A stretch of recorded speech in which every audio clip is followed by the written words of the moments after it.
امام علی علیہ السلام لوگوں کو اللہ کے رسول صلی اللہ علیہ وآلہ وسلم کی احادیث سنا ہی رہے تھے کہ کوئی پوچھنے لگا کہ یا علی علیہ السلام زنا کرنے والے کی زندگی میں کون سی مصیبتیں شامل ہوتی ہیں؟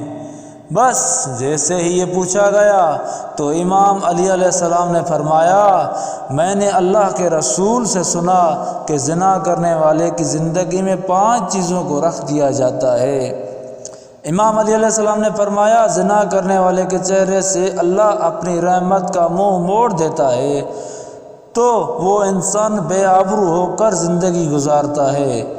دوسرا، اس کے رزق میں رکاوٹیں اور کمی آنے لگتی ہے اور یوں مفلسی اور پریشانی کی دلدل میں پھنستا چلا جاتا ہے۔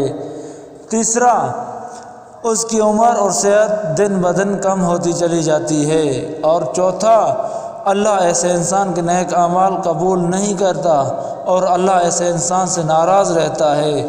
اور پانچواں، اللہ اپنے فرشتوں سے یہ وعدہ کرتا ہے کہ اس کے مقدر میں دوزخ کی آگ لکھ دی جائے، اور یوں اس طرح انسان زنا کرنے والا اپنے ہاتھوں سے اپنی دنیا و آخرت تباہ کر بیٹھتا ہے۔